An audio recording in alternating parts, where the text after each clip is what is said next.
Hello friends, welcome back to Funtoo Message channel. Funtoo Message channel के एक और video में आप सभी का स्वागत है। तो दोस्तों, आज हम जो वीडियो देखने वाले हैं वो है आरजे रौनक की। तो आरजे रौनक भाई ने एक वीडियो बनाई है, ऑपरेशन मोहम्मद यूनुस। तो हमारे यहाँ इस टाइम बहुत ऑपरेशन चल रहे हैं। ऑपरेशन सिंदूर चला जिसमें पाकिस्तान की ठुकाई हुई, और अब ऑपरेशन शील्ड और मॉकड्रिल हो रहा है जिसमें इंडिया को जागरूक भी किया जा रहा है। जो बॉर्डर पे स्टेट है उनको जागरूक करने का काम चल रहा है।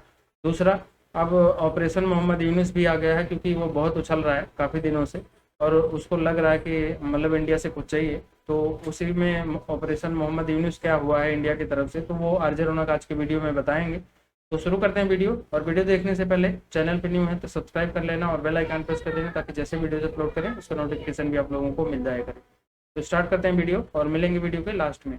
दोस्तों, पाकिस्तान से सो कॉल्ड सीज फायर के सिर्फ 20 दिन के अंदर ही भारत ने मोहम्मद यूनुस का बाजा बजा दिया है। सिर्फ 20 दिनों के अंदर ही भारत ने ऐसे हालात पैदा कर दिए हैं कि बांग्लादेश का आधा बिजनेस खत्म।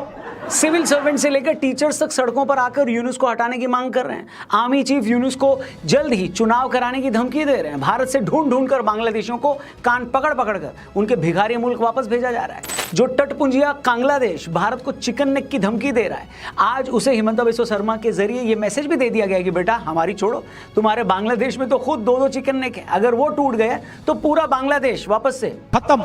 जी हाँ, ये सारी हलचल हुई है सिर्फ 20 दिनों के अंदर, और आज हालात ये है कि ठगों का सरताज मोहम्मद यूनुस कभी भी देश छोड़कर भाग सकता है। तो आखिर क्या किया भारत ने इन 20 दिनों में? ऐसा क्या हुआ कि जो बांग्लादेश भारत को धमकी दे रहा था उसकी आर्मी खुद यूनुस को धमकी दे रही है?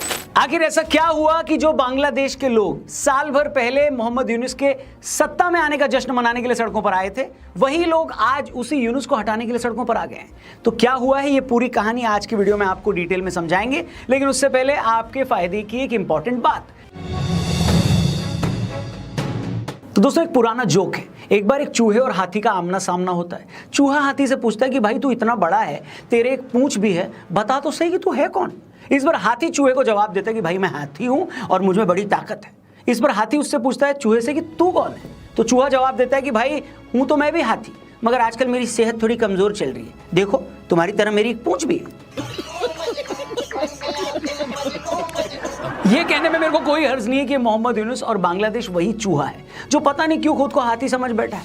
मगर भारत ने सिर्फ 15 दिन में ही इस चूहे को उसके बिल में बंद कर दिया है। भारत ने सबसे पहले कहा कि बेटा तुम बहुत फुदक रहे हो, कभी चिकन नेक की बात करते हो, कभी भारत की सीमा के पास बांग्लादेश में पुराने हवाई अड्डे को चाइना को देने की बात करते हो, कभी तुम्हारे मच्छर नेता ग्रेटर असम का नक्शा जारी करते हैं, चलो तुमको निपटाते हैं। चलो भाई देखो अब मैं क्या करता हूँ।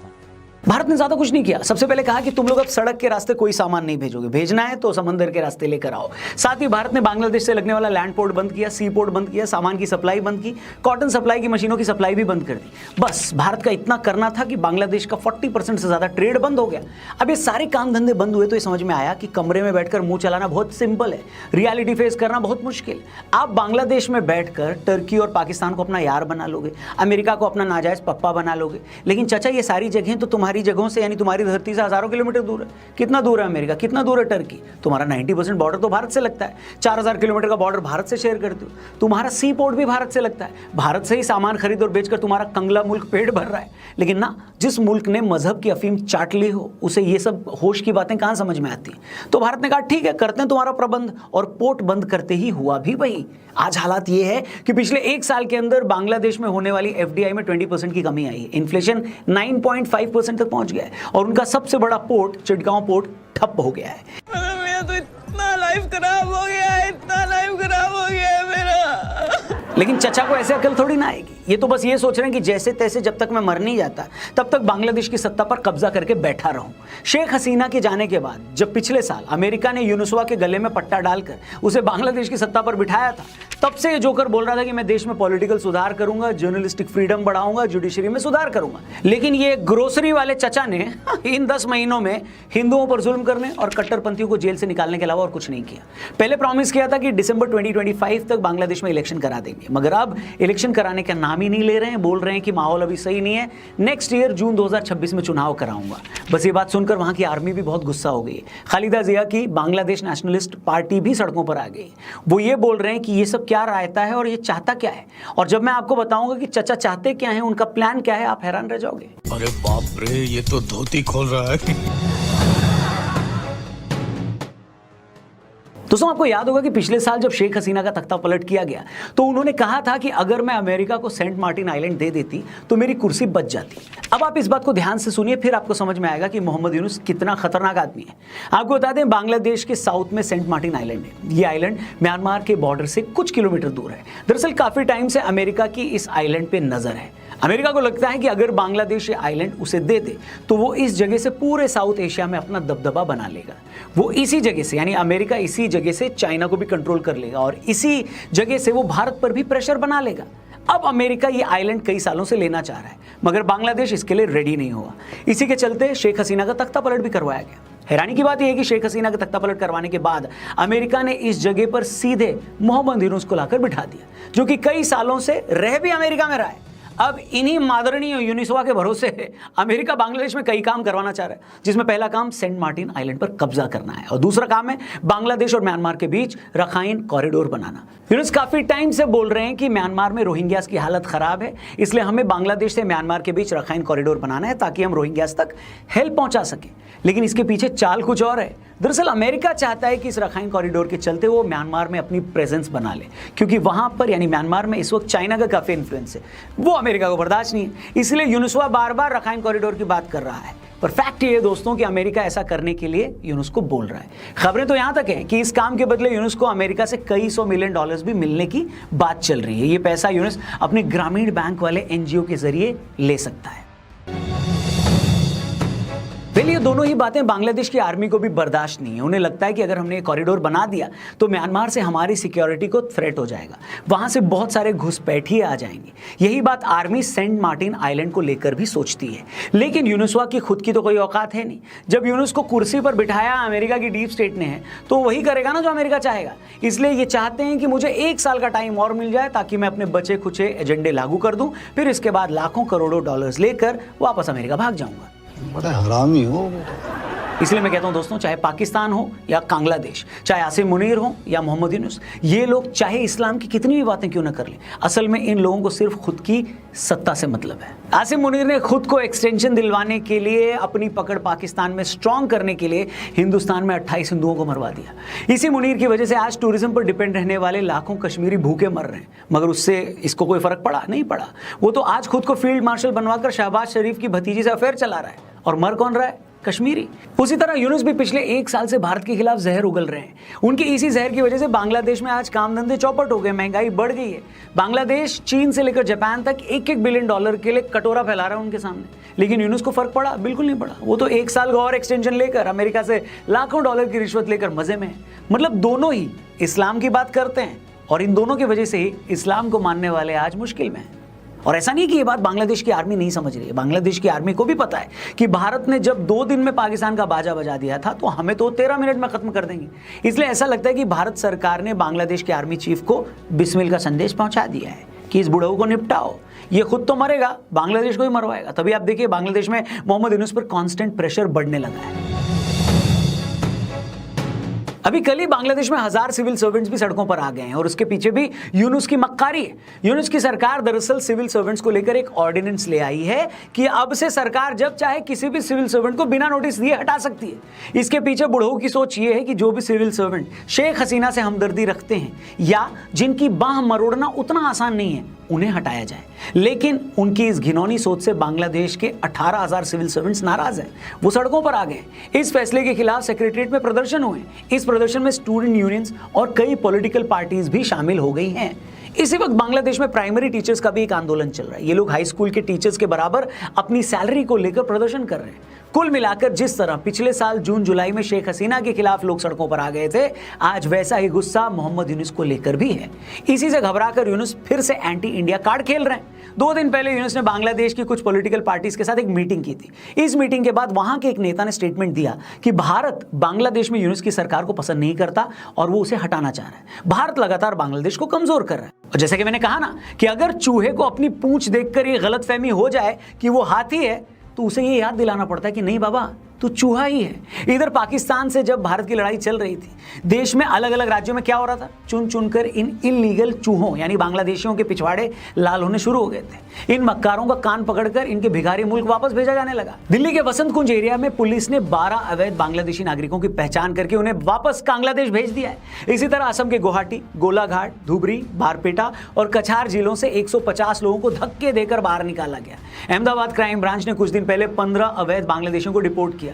ये लोग फर्जी डॉक्यूमेंट्स के सहारे भारत में रह रहे थे और नाबालिग लड़कियों के साथ सेक्स रैकेट तक चला रहे थे। वहीं महाराष्ट्र एटीएस ने मुंबई, नासिक, अकोला, नांदेड़ और औरंगाबाद से 43 अवैध बांग्लादेशी नागरिकों को गिरफ्तार किया। इनके पास फर्जी आधार कार्ड और वोटर आईडी कार्ड मिले। इसी तरह मध्य प्रदेश के जबलपुर के डुमना एयरपोर्ट के पास एक संदिग्ध बांग्लादेशी नागरिक को गिरफ्तार किया गया है। अब इस तरह एक एक अवैध बांग्लादेशी को वापस भेजने से बांग्लादेश की लाल हुई पड़ी है। उनकी सेना भी इससे काफी परेशान है। बांग्लादेश की बॉर्डर फोर्स ने इस पर चूंचा की तो बीएसएफ को गोली तक चलानी पड़ी थी। कुल मिलाकर भारत के इन तेवरों से बांग्लादेश और उनका महालालची ठग यूनुस बहुत परेशान है। उनके पेट में काफी दर्द हो रहा है। 1 साल हो गए इस ठग को बांग्लादेश की कुर्सी पर बैठे। न तो इस दौरान बांग्लादेश में कोई सुधार हुआ है और न ही अमेरिका को कोई एजेंडा लागू हुआ है। ऊपर से भारत ने इनका हुक्का पानी भी बंद कर दिया है। इनके चोरों को कान पकड़ पकड़ कर वापस इनके घर भेजना शुरू कर दिया है। इन सब के चलते हालत यह है कि या तो यूनुसवा किसी अच्छे से गंदे नाले को देखकर उसमें छलांग लगा देगा या रात के अंधेरे में आर्मी ही उनकी सलवार में डंडा डालकर उसे छत पर टांग देगी। माहौल बन चुका है, बस देखना है कि ये सब होता कब है। आप बताओ कमेंट करके क्या लगता है, भारत को बांग्लादेश के साथ क्या सुलूक करना चाहिए? क्या पाकिस्तान की तरह इनको भी 2 रहपट पड़ने चाहिए, या फिर जब तक एक एक बांग्लादेशी जो इलीगल तरीके से भारत में रह रहा है उसे जब तक वापस भेज नहीं दिया जाता तब तक ये रुकना नहीं चाहिए? वैसे आपने भी ऑब्जर्व किया होगा अपने अगल बगल जहां भी जिस भी इलाके में आप रहते हैं, क्या आपको शक है कि कोई बांग्लादेशी वहां गलत तरीके से रह रहा है? तो प्लीज़ पुलिस को ज़रूर रिपोर्ट करें और उस बारे में कमेंट करके ज़रूर बताएं कि किस इलाके में आप रहते हैं और कहाँ आपको शक है कि आपके अगल बगल ऐसे इलीगल तरीके से लोग रह रहे हैं। बाकी जाने से पहले एक बार फिर से याद दिला ओके गाइस, ये थे आर्चर रौनक और ऑपरेशन यूनिस जो है वो इंडिया की तरफ से बोला जा रहा है कि अब जो यूनिस है ना उसके गिर्द जो दायरा है ना वो टाइट करना है, बिकॉज वहां पर शेख हसीना जो थी ना उसको पूरा इंडिया और पीएम मोदी सपोर्ट करते थे। लेकिन अब मुझे सारी सियासत की समझ आ रही है, ये सारा चक्कर जो है वो सेंट मार्टिन आइलैंड का है और अगर वो आइलैंड इनको मिल जाता है, ठीक है, चाचा चौधरी को, तो फिर जो है वो सिचुएशन जो है वो फिर अच्छी हो जाएगी, ठीक है। बिकॉज यूनुस साहब तो वहीं रहते थे ना, ठीक है, यूएसए के अंदर, यहाँ पर उनको लाना और फिर ये सारी गेम प्लान करना और ये सारा कुछ जो है वो सेंट मार्टिन आइलैंड की वजह से ही हो रहा था। तो पहले तो पाकिस्तान के ऊपर जो है वो ऑपरेशन सिंदूर, अब ऑपरेशन शील्ड जो है, आपको पता नया नया ताजा ऑपरेशन जो है वो वहाँ पे मॉक ड्रिल उसकी की जा रही है। अब पता नहीं, सीज फायर तो खैर हो चुका है, अभी ऐसी न्यूज नहीं आ रही, पर कोई पता नहीं भाई, कुछ भी हो सकता है इंडिया पाकिस्तान के अंदर। बिकॉज इंडिया पाकिस्तान के हालात जो है ना, मेरे ख्याल से जब से हम लोग पैदा हुआ, हमारे पैदा होने से पहले भी जो है वो हालात इतने खराब थे, और जब से पैदा हुए तब से कोई ना कोई लड़ाई झगड़ा हम लोग सुनते आ रहे हैं। इनके अंदर कभी भी मेरे ख्याल से सुलह सलामती नहीं हो सकती। हम लोग खैर चाहते हैं ये ऑपरेशन हर टाइम, मतलब यार छोड़ दो, एक ऑपरेशन सुलह सलामती कर लो, ठीक है, जवाब देंगे। और कहीं ना कहीं अगर देखा जाए, यूनुस जो है वो जो है ना बहुत सारी ऐसी हरकतें कर रहा है, वो खुद सामने नहीं आ रहा। कभी किसी खास अपने मतलब यह कि जनरल जो रिटायर होता है उससे दिलवा देते हैं, कभी अपने किसी करीबी पार्टी के बंदे से दिलवाते हैं। बड़ा चालू बंदा, और कहीं ना कहीं वो इस टाइम जो है ना जो इंडिया की कहने के खिलाफ जो साजिशें कर रहा था, चिकन नेक के ऊपर जो इनका बयान था, ये सारी चीजें जब इंडिया ने अभी उसके ऊपर प्लानिंग करके जब इस बार जो ठोका है ना, इस बार जो इनके ऊपर गिरफ्त की है ये ज्यादा सख्त थी, क्योंकि जो जमीनी रास्ते से ट्रेड थी उसमें मेरा ख्याल इन्हें काफी बेनिफिट था, वो भी इंडिया ने बंद किया। अभी जो है ना समुद्र के जरिए इंडिया ने शुरू किया। देखें, मर्जी के मुताबिक है ना, जो आपके मुखालिफ बात करे फिर उसे सबक सिखाने के लिए भी ऐसे हरबे जरूर आजमाने चाहिए। देख लें कि कैसा वक्त आ चुका है बांग्लादेश के ऊपर, तो बांग्लादेश को भी भीख मांगनी पड़ रही है, और कहीं ना कहीं जो है वो साजिशों का जो शिकार हो रहा था, अब उसे जो है ना देने पड़ेंगे। अभी जो कहीं ना कहीं वो जो इतनी बड़ी गंदी सोच बनाए बैठा था उसके ऊपर कहीं ना कहीं अभी रोक लगेगी। और इंडिया, यकीन करें, मैं तो ये एक बात सोच रहा हूँ, हित्ते में जिस मुल्क के भी इंडिया ने मुखालफत की है वो मुल्क ये कंगले की तरफ, जैसे ये कंगलादेश बन गया, और बहुत सारे और भी मुल्कों का नाम नहीं ले सकते, बाकी ये कंगले हो चुके हैं। पाकिस्तान की हालत देख ले, नेपाल उसकी देख ले, क्या नाम है, मालदीव की हालत देख ले, श्रीलंका भी इसी तरह एक बार वो पूरे का पूरा भी उनका मुल्क जो है ना एक बार तबाह हो चुका है इसी वजह से। तो ये चीज है कि कहीं ना कहीं इस हित्ते की जो पूरा हित्ता एशिया का है, इसमें एक बहुत बड़ा कह लो कि बेनिफिट जो है ना इन मुल्कों के लिए इंडिया है। और इंडिया से जिस मुल्क ने भी दोस्ती लगाई है उसके जो है ना दिन फिर गए हैं, उसके बेहतरी की तरफ जो है ना काम होना शुरू हो गया। देख ले अफगानिस्तान की हालत ही देख ले कि वो भी अभी काफी अच्छे से सर्वाइव कर रहा है। क्या वजह है? वो भी इंडिया के साथ लगा हुआ है। इंडिया हर एक अच्छी चीज जो है ना उसके ऊपर मशवरा देता है और उसके ऊपर वर्क करने की उनको जो है सलाह देता है, अच्छी से अच्छी टिप देता होगा और कहीं ना कहीं जो है ना अच्छी अपॉर्चुनिटी के ऊपर जो है ना उन्हें वर्क करने के लिए बोलता होगा। बहुत सारी चीजें हैं और देख लें कि अगर इंडिया कहीं ना कहीं जिसके मुखालफ होता है उसे फिर घुटनों पे लेके आ जाता है। ये चीज जो है ना मालदीव को समझ आ रही थी, ना पाकिस्तान, ना बांग्लादेश को, ना श्रीलंका को। अब जब जो है ना इंडिया ने उनकी वो कह लो कि रस्सी डोर खींची है तो अब इन्हें पता चला है कि क्या बिक रही है। बाकी ये है कि बांग्लादेश वाकई ही जिस नजरिए पे इन दिनों में चल रहा है अमेरिका की जो कहने के ऊपर, देख लें कि शेख हसीना ने उनकी बात नहीं मानी तो देख लें अभी उन्होंने अपना बंदा बिठाया और अपने बंदे से ये बातें मनवा रहे हैं।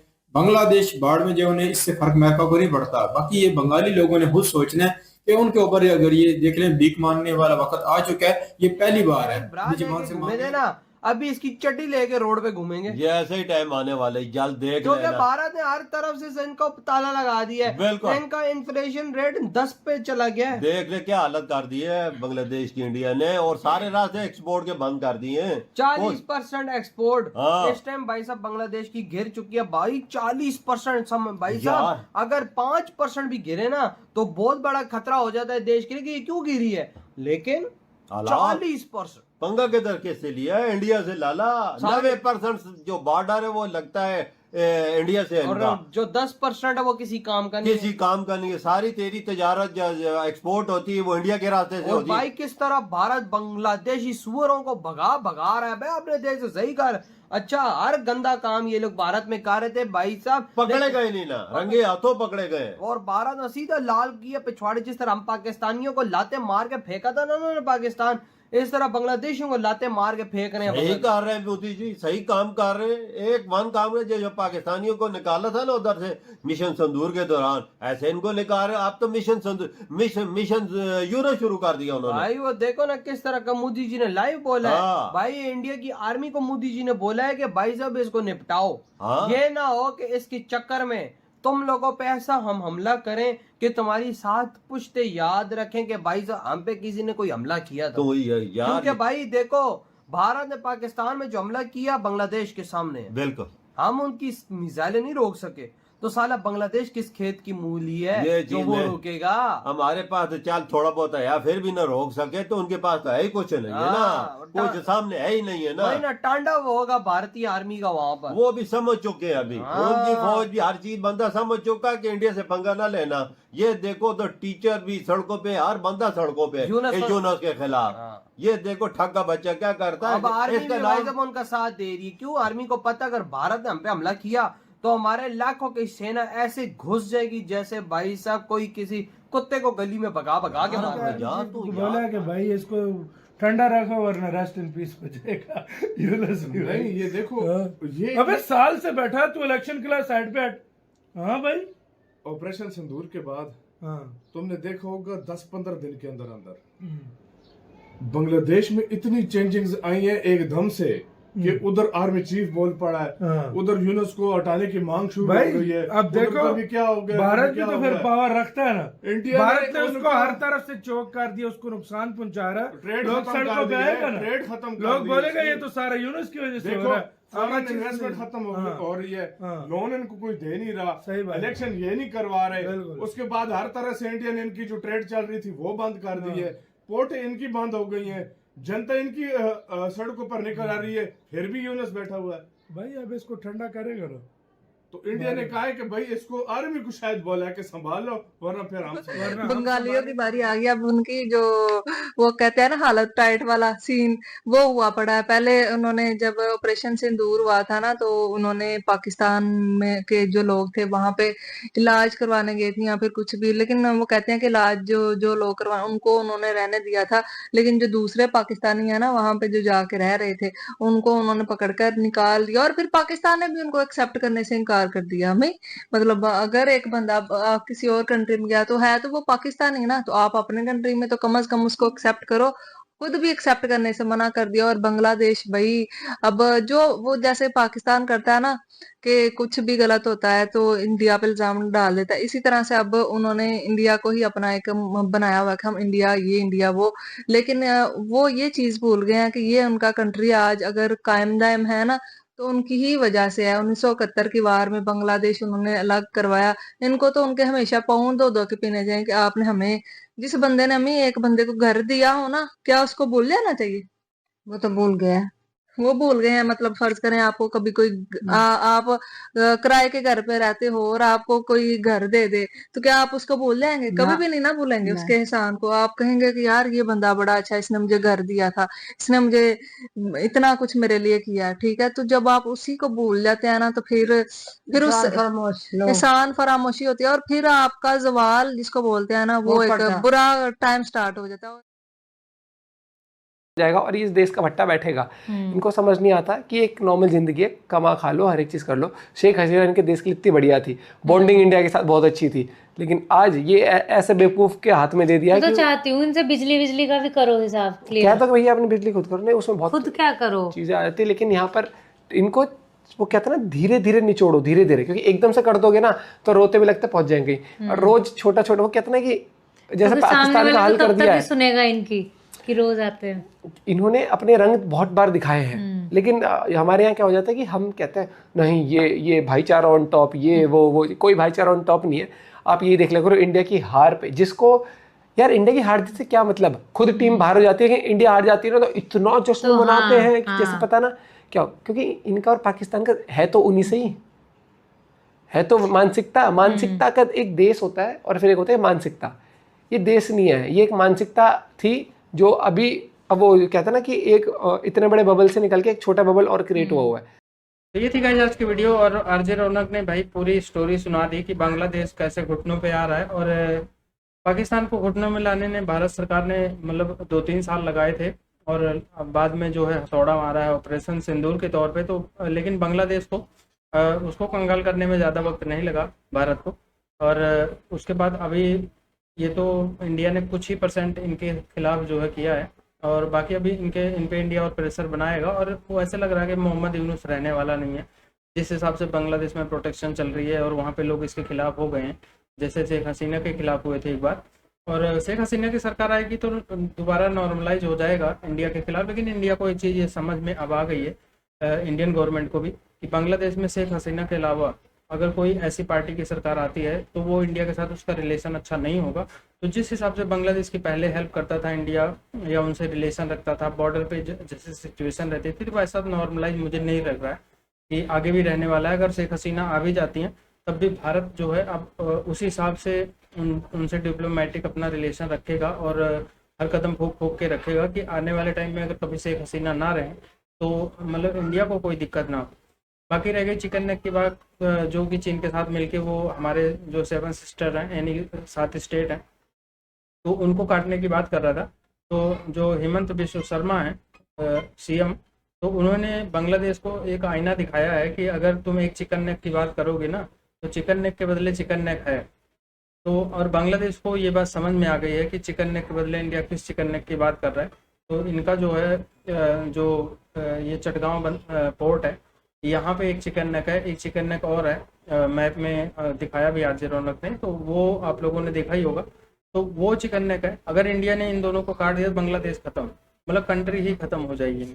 तो ये चीज़ बांग्लादेश की आर्मी को खासकर समझ में आ गई है। और ऊपर से अगर इंडिया से ऐसे इनकी सिचुएशन चलती रही तो आने वाले जब 15-20 दिन में ये हाल है तो आने वाला अगर 15-20 दिन इंडिया और टाइट करके रख देगा तो ये रोड पे आ जाएंगे। और रोड पे तो फिलहाल अभी भी आए हैं, कर्जा मांगते फिर रहे हैं, लेकिन कोई दे नहीं रहा है। और कर्जा कैसे देगा, किस बिहाफ पे देगा? तो चाइना ही दे सकता है अगर कर्जा देगा, सिर्फ वो भी इंडिया को मतलब कवर करने के लिए। लेकिन ये है कि चाइना भी खुल के नहीं करेगा क्योंकि वो भी जानता है, वो चालाक है कि इंडिया से पंगा लेना अभी सही नहीं है। और वो इसीलिए पाकिस्तान के मैटर में भी बहुत ओपनली नहीं आया और बांग्लादेश के मैटर में भी ओपनली नहीं आ रहा है बांग्लादेश। लेकिन वो यूनुस बहुत उछल रहा था तो अब उसको समझ में आ रहा है कि अगर उछलेंगे तो भारत क्या करेगा। और रह गई लड़ाई वगैरह की बात, तो भारत ऐसे देशों से लड़ाई भी करना नहीं चाहेगा क्योंकि बांग्लादेश को टाइट करने के लिए आर्मी की ज़रूरत है नहीं अभी फिलहाल। अगर कभी ज़रूरत पड़ी तो इंडियन गवर्नमेंट इस्तेमाल करेगी, लेकिन ये है कि अभी हमारी आर्मी को उनसे कुछ करने की ज़रूरत नहीं है, गवर्नमेंट ही उनके लिए बहुत है। अगर ऐसे डिप्लोमेटिक तरीके से जो है इनको पाकिस्तान को उनके औकात, बांग्लादेश को उनके औकात में लाने के लिए बहुत है। बाकी रह गई जो ये बांग्लादेश और पाकिस्तान की, तो ये भाई हैं तो 1947 में सबसे ज़्यादा पार्टीशन कराने में बंगालियों का हाथ था, और यही बंगाली जब पाकिस्तान बना के ले गए तो पाकिस्तान ने इन्हीं बंगालियों के साथ जो किया था वो पूरा इतिहास आप लोगों को पता है, दुनिया जानती है। और उस टाइम जो है इनको इंडिया ही दिखा था, और इंडिया ने इनकी जानें बचाई थी, इंडिया ने इनके बहन बेटियों को बचाई थी। और ये लेकिन इनसे इंडिया कभी वो उम्मीद नहीं कर सकता जो लोग जानते हैं कि इन लोगों की सोच उस टाइम क्या थी, जो 1947 में इन्होंने कराया। उसके बाद जब पाकिस्तान ने ही इनके ऊपर अत्याचार किया तो इन्होंने उस टाइम फिर इंडिया का शरण लिया, इंडिया ने इनको अलग कराया, आज इनकी सोच फिर वही घटिया हो गई है। तो कुल मिला के इंडियन गवर्नमेंट को भी ये समझना चाहिए कि 1947 से लेके जिस सोच के साथ ये इंडिया से अलग हुए थे तो सोच नहीं बदल सकती। पाकिस्तान और बांग्लादेश एक ही हैं और बस ये कंट्री अलग हो गई है। तो इंडिया को बस अलग करने का एक फ़ायदा है कि पाकिस्तान का अगर वो एरिया होता बांग्लादेश आज तो थोड़ा प्रॉब्लम क्रिएट करनी पड़ती, मतलब इंडिया को फेस करनी पड़ती। तो वो बस एक बेनिफिट है इंडिया के लिए। बाकी बांग्लादेश जो है सोच जो है पाकिस्तान और बांग्लादेश की वो हमेशा एक ही है। ये लोग मतलब जिस तरह सोचते हैं इनका माइंडसेट जो है इंडिया के खिलाफ वो एक ही है। तो बाकी आप लोग भाई कमेंट करके ज़रूर बताना कि मोहम्मद यूनुस जो है कितने दिन और रहेंगे सरकार में, कब जाने वाले हैं, आप लोगों को क्या लगता है इस बारे में। और वीडियो पसंद आई होगी तो लाइक और शेयर करना, चैनल पर न्यू है तो सब्सक्राइब कर लेना और बेल आइकन प्रेस कर देना ताकि जैसे न्यू वीडियोज अपलोड करें उसका नोटिफिकेशन भी आप लोगों को मिल जाया करे। तो मिलेंगे नेक्स्ट वीडियो में, तब तक के लिए बाय बाय।